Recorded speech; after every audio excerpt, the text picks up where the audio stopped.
Number 10, Freddie Kitchens. Now I can't. Freddie Kitchens, i.e. Freddie Kittens, Meow. was photographed over the weekend wearing a Pittsburgh Started It t-shirt. Is this a big deal or not, Greg? Yeah, he's being a jackass. Sort of like Patricia wearing the Goodell clown nose t-shirt. I mean, have some class. Act like you've been there before. Absolutely, it's a big story. You get the coach of one of the teams sort of adding fuel to the fire. I think it's absolutely a significant story. It further emphasizes the fact that they have a landscaper coaching the team. Yeah, it's indicative of how poorly run that team is. And then he wore that shirt and went out there and lost to a third-string quarterback in Duck Hodges. It was sweet karmic justice. I got nothing against landscapers, by the way. I was just going to say, that's an insult to landscapers, that buffoon. But I'll just say, another indication the guy doesn't get it. Of course it's a big deal. That's worse than the Goodell thing. I mean, someone actually almost got really hurt in that incident. Give me a break, of course. Yes, that is a big deal. Next. Hey, guys, you guys nailed everything. His computer-generated caller. Number 9, Josh Shaw is a reserve defensive back for the Arizona Cardinals. He's been on IR all season and away from the team. He was suspended over the weekend for placing bets on NFL games. Is that a big deal or not? Of course it is. You can't, especially with the Raiders going to Vegas, you cannot have players betting on the NFL. You just can't. And so you can't say, well, he wasn't active for the team or it was part of a 3-team parlay, whatever. It doesn't matter. You have to draw a clear line. It cannot be done. Absolutely a big story. No two ways about it. Players can't bet on games in any league, let alone their own and their own team. My favorite part of the story, just quickly, Murray, I heard this on the midday show, that when he filled out the application, asked for his profession, pro football player. Yeah, he's an idiot. What a jackass. I mean, what a moron. It should be a bigger story, and it is a big deal, but it should be a bigger story because he's only getting suspended for a year. If you're moving a team to Las Vegas, you need to suspend this guy forever. Like, it's a bad look in the league. So I'm really serious about gambling. Like, I think Pete Rose should never be allowed into the Baseball Hall of Fame. Same with Joe Jackson, like all of it. I think it's the ultimate sin and to me is a death sentence kind of thing. So I treat gambling really seriously. This one, however, I mean, suspend him for life. I'm fine with that. This is comical. He bet over the counter, if you will, not with the bookie in private, at Caesar's Palace, where he took out a marker or took out an account in which they ask you your profession. And as Maz pointed out, when they listed occupation, he wrote professional football player.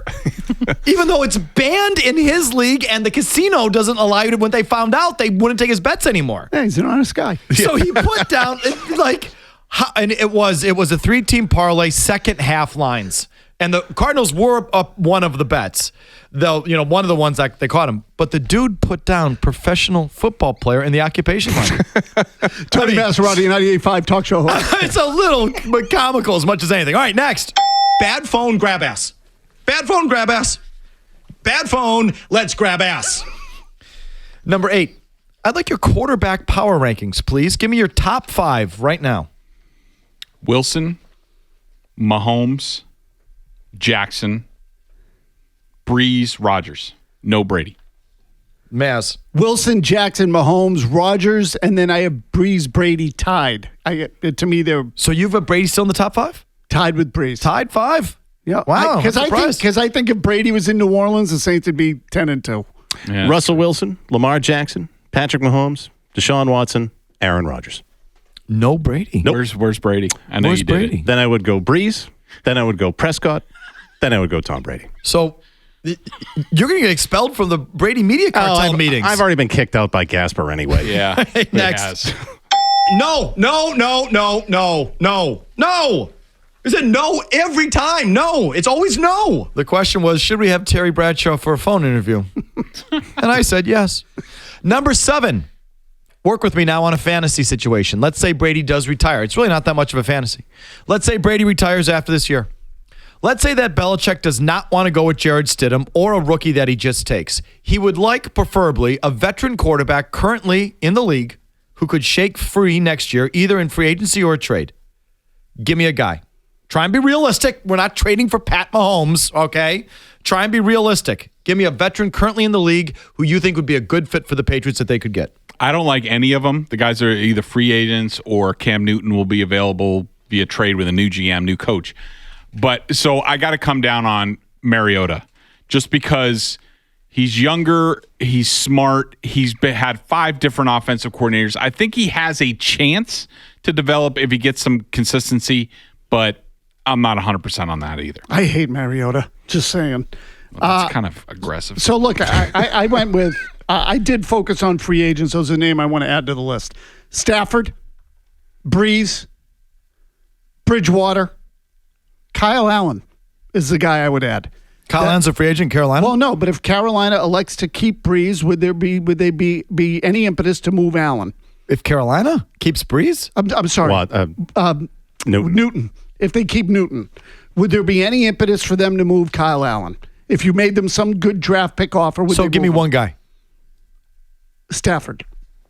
And I'd like to You think see. that's realistic? You think Detroit's going to let him go? There's a chance he's going to be a free agent. Yeah. No, I don't think the Patriots will pay him. But would I like to see Belichick work with Stafford? Yeah, I would. I say trade a 4th-round draft pick to the Jacksonville Jaguars for Nick Foles and his giant meat sword. They'd have to eat $18.5 million of the money, and you'd be on the hook for about $15 million. Bring in BDN. I never heard that one before. Excellent. What's BD? Oh, I get it. Next. And I agree with Murray. It's on. The guy was hooked up to the something. Number 6. Give me your top 3 guys in the league who should retire. We've debated, should Brady retire? Give me 3 guys in the league who should retire. Adrian Peterson. Good Dude, one. Give it up. Good one. Seriously. Phillip Rivers. Eli. Good. Yeah. I went Roethlisberger, Flacco, Adrian Peterson. Flacco, good one. I went Adam Vinatieri, Eli Manning, and Sean Lee, the linebacker of the Cowboys, who's just cooked. So I had Flacco and Adam. I mean, I stopped there, but Flacco definitely, dude. Please, I can't watch you anymore.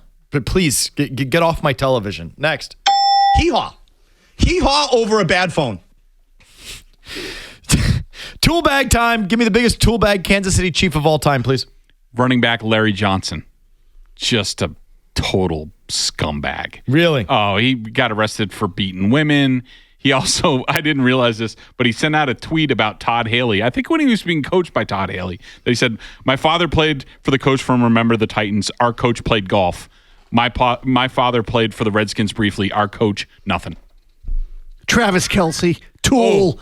Epic tool bag, Kelsey. I go with Elvis Gerback, who was just awful and should not have started that divisional game over Rich Gannon in 1997. I'm still mad about it. But you don't know if he was a tool bag or not. He was. He was way too overconfident. He sucked. And that name, get out of here. Next. Hey, guys, you guys nailed everything. Number 4. Who's the most overrated coach in the league? Doug Peterson. He obviously was Frank Reich, was the architect behind that offense. Doug just looks like a doofus and advisor right now. I had 2 guys listed. One was Peterson because I knew someone else was going to pick him. So my other one, McVay. I think McVay has got fraud written all over him. I'm with Greg on this. It's Peterson. It's becoming more apparent by the week that Super Bowl run was more about Frank Reich. Too bad. Next. Bad phone, grab ass. Bad phone, grab ass. Bad phone, let's grab ass. Number 3. Updated NFL power rankings, please. 1 to 5. Ravens, 49ers, Saints, Patriots barely over the Texans. Ooh, I went Ravens, Saints, Niners, Patriots, Seahawks. Ravens, Seahawks, Niners, Saints, Patriots. Oh, you let them in the top 5, Murray. Yeah, they should be. They should be 5th in the top 5. Okay. Give me your top 4 again, please, though. Baltimore, Seattle, San Francisco, New Orleans. Okay. There was a time he told us there were only 3 teams in the league worth watching. It was Kansas City, Dallas, and New England. Yes, correct. So 2 of the 3 It's are a fluid list. No, it is fluid. Okay. He did write off Philly a long time ago, too. No, 1 game. Yeah. Oh, I was 100% right about them. But give him credit. He was right. Yeah, he was He right. actually nailed that. Next. No. Is it no every time? No. It's always no. Number 2. Who is the biggest current draft bust playing in the NFL today? When I say playing, he has to be on a roster. So he has to be in the NFL. Who's been the biggest draft bust that's still in the league? RG3. So he was on my list. He's still in the league. He's Second overall pick, was MVP, Rookie of the Year. Okay. over Andrew Luck, and was only a starter for 2 seasons. But he was Rookie of the Year. Who would you put? Marcus Mariota. I went with Mariota. I'm sorry. At least in the case of RG3, there was some injury there. In the case of Mariota, he just sucks. And he's your next quarterback, Greg. How do you like that? Murray? I saw him Sunday night and I was offended. Barkevious Mingo, the 6th overall pick in 2013. And look at that. That's a bad draft anyway. He was drafted to be a pass rusher. He's now on his 5th team as roster filler. Barkevious Mingo stinks. Good one. I want, and this is personally damaging, but what can I say? Paxton Lynch.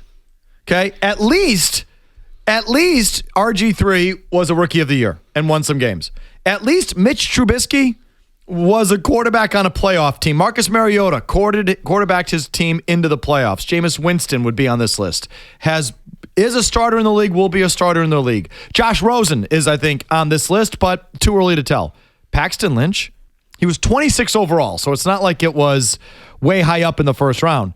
I didn't even realize he was still in the league. Do you understand he's backing up in Pittsburgh right now? He's in Pittsburgh? He's in Pittsburgh, and he can't beat out what's their faces, Duck Dynasty and the other guy. Think of that. First round pick, and that was John Elway's future at quarterback. Oh, I thought he was still in Denver. No. I thought he was in Seattle. No, he's in Pittsburgh. Paxton Lynch is your answer. Next. And I agree with Murray. It's on. Final question. I love that. Give me the most important game left on the NFL schedule. Whole league. Give me a game. Week 16, Buffalo at New England. Oh, why? You think the division's in play? I'm just saying. I'm just saying a lot of things could be in play there. I mean, you're talking about the division, Seeding. the dynasty, Brady's future, everything. Just because that other stuff is there. Now, do I think the Patriots are going to lose? No, I don't. But if it happens, you're talking franchise-changing game. Next. Nice. Go ahead. Next. Week 17, San Francisco at Seattle. One of those teams, the loser of that game, is going to have to play the next weekend. They're the 5 seed. Yeah. I mean, really, the NFC West is decided that day. Last night, San Fran went from the 1 seed of the whole league to the 5 seed. They're traveling on Wild Card weekend. Overnight. Yep.